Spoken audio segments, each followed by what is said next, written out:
Hello everyone, welcome again to fine art study. आज के इस वीडियो में बात करेंगे मध्यकाल की चित्रकला के बारे में। एग्जाम की दृष्टि से बहुत महत्वपूर्ण टॉपिक है। पाल वंश से बहुत से क्वेश्चन पूछे जाते हैं। आरपीएससी में भी काफ़ी क्वेश्चन पूछे गए हैं अभी कॉलेज लेक्चरर में।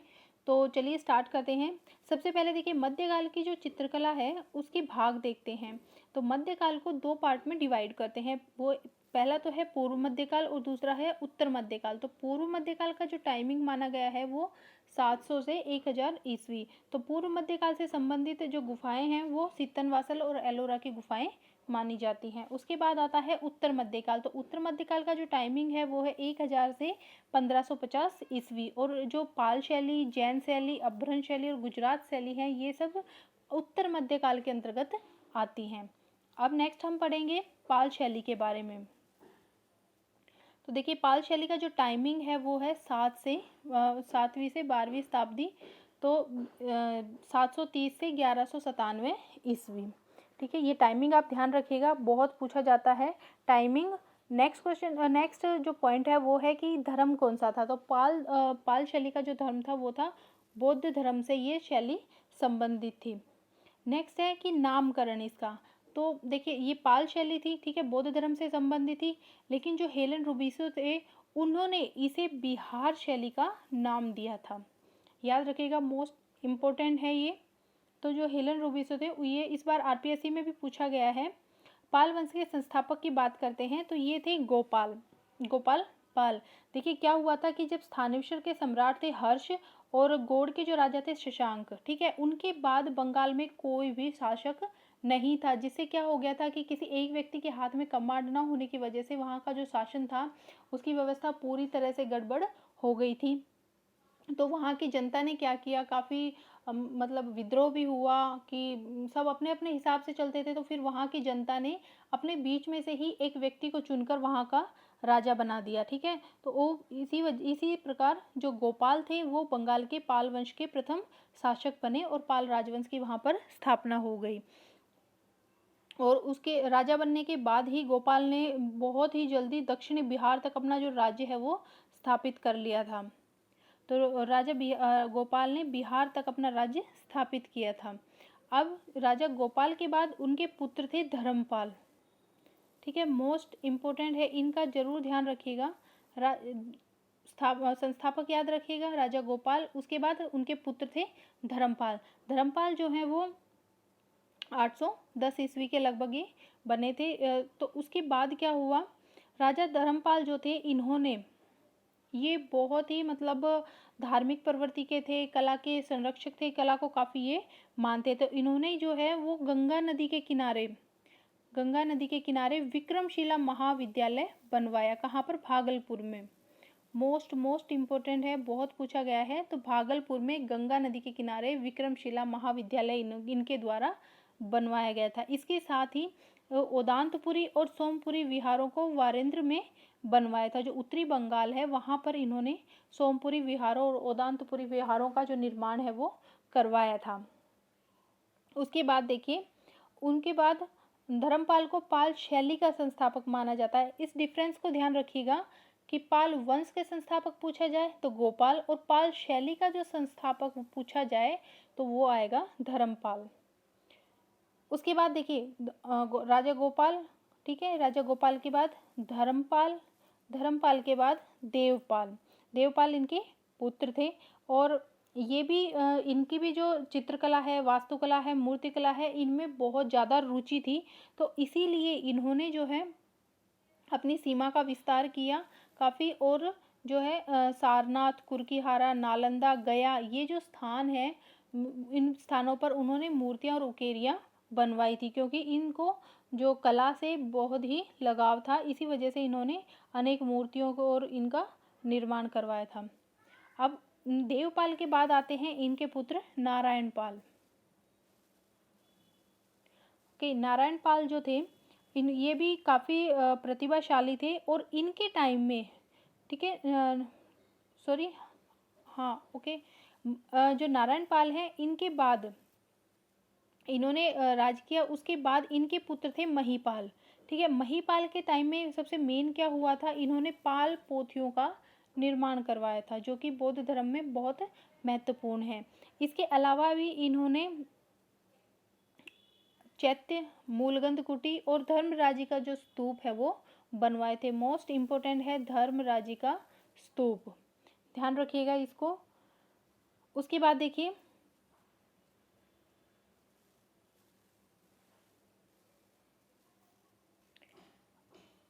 उसके बाद है जयपाल, ठीक है, इनके पुत्र थे जयपाल। जयपाल के पुत्र थे विग्रहपाल। तो विग्रहपाल तृतीय का जो टाइमिंग है वो काफ़ी महत्वपूर्ण था। ये सभी जो राजा हैं ये बौद्ध धर्म के अनुयायी थे। तो जो विग्रहपाल तृतीय थे, इनके टाइम में जो उत्तरी बंगाल है उसमें सेन वंश का उदय हो गया था। तो जो बंगाल है, मतलब पाल वंश के बाद फिर सेन वंश का उदय हो गया था। तो विग्रहपाल तृतीय के बाद जो बंगाल है उस पर सेन राजवंश की स्थापना हो गई थी, ठीक है।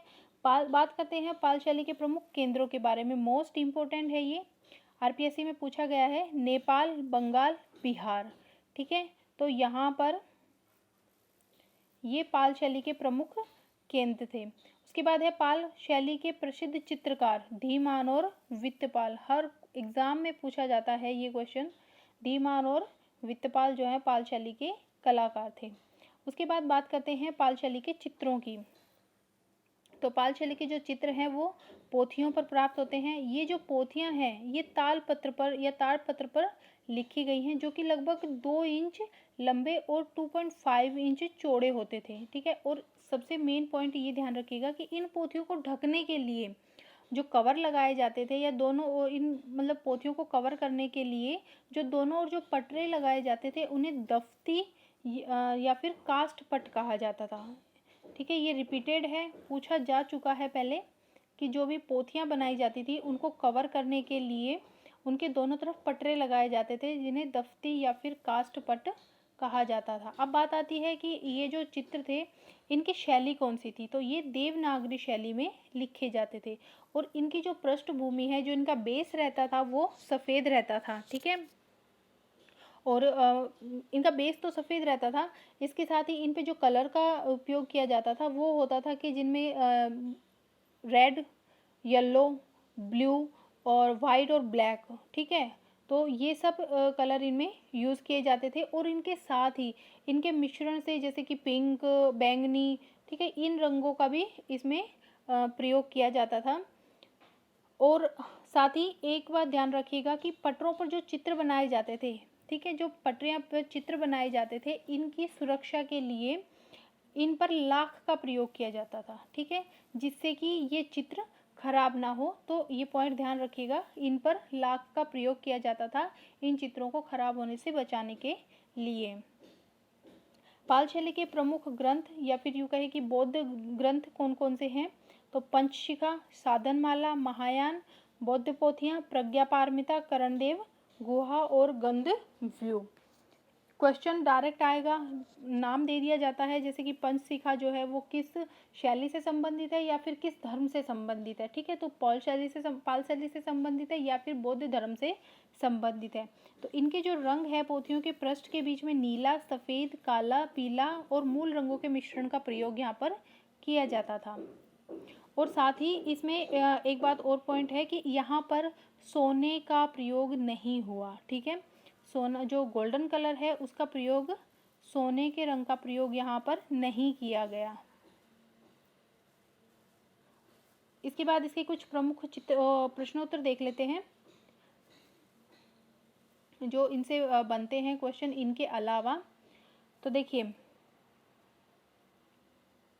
गंध व्यू में कुल कितने चित्र हैं। तो 126 यहाँ पर चित्र मिलते हैं। चीनी यात्री फाहियान ने बंगाल के किस स्थान पर प्रारंभिक ताड़पत्रीय चित्रों का विवरण प्रस्तुत किया। तो जो तमरालीपट्ट जो स्थान है वहाँ पर इन्होंने चित्रों का विवरण प्रस्तुत किया। अच्छा, और जो कलाकार थे यहाँ पर धीमान और जो वित्तपाल, तो जो वित्तपाल हैं वो धीमान के बेटे थे, ठीक है। नेक्स्ट है कि लघु चित्रकला की शुरुआत कहाँ से हुई। तो ये मध्यकाल से जो चित्रकला की शुरुआत है वो हुई, लघु चित्रकला की, ठीक है। ध्यान रखिएगा कि लघु चित्रकला की शुरुआत है वो मध्यकाल से हुई थी। नेक्स्ट क्वेश्चन है, मध्यकाल की चित्रकला में किसका प्रयोग नगण्य था? यहाँ पर पाल शैली भी आ सकता है कि लघु चित्रों की शुरुआत जो है वो पाल शैली से, तो ऑप्शन के अकॉर्डिंग आपको मोस्टली पाल शैली ही देखने को मिलेगा। तो यहाँ पर सोने का जो प्रयोग है वो नगण्य था। पटरों पर बनाए गए चित्रों की सुरक्षा के लिए किसका प्रयोग किया जाता था? तो लाख का प्रयोग किया जाता था। लाख आप सबको पता होगा क्या होता है। नेक्स्ट क्वेश्चन है, तुर्कों ने नालंदा पर कब आक्रमण किया था? तो तुर्कों ने 1199 में जो नालंदा है वहाँ पर आक्रमण किया था। चित्रसूत्र कब चित्रित हुआ? पूर्व मध्यकाल में। नेक्स्ट क्वेश्चन है, पाल शैली की रेखाओं पर किस कला का प्रभाव है? तो पाल शैली की जो कला की रेखाएं हैं वो उस पर अजंता का प्रभाव देखने को मिलता है। पाल शैली में सीमा रेखा किस रंग से बनाई गई? तो ये बनाई जाती थी काले रंग से, जो बोर्ड आउटलाइन होती है वो काले रंग से बनाई जाती थी। ठीक है कि नेक्स्ट क्वेश्चन है, कागज का आविष्कार भारत में किस काल में हुआ? तो ये मध्यकाल में हुआ था, 14वीं शताब्दी में। ये क्वेश्चन भी पहले आ चुका है।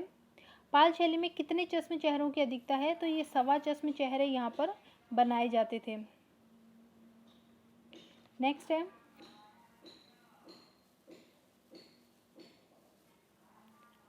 पाल शैली के चित्र विदेश में किस संग्रहालय में हैं?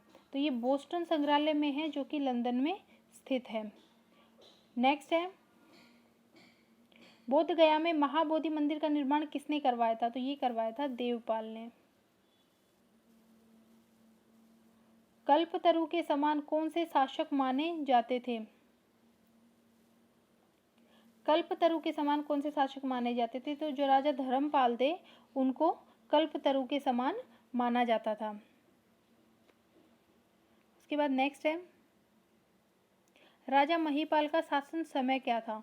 तो इनका जो टाइमिंग था शासन का वो था 922 ईस्वी से 1040 ईस्वी।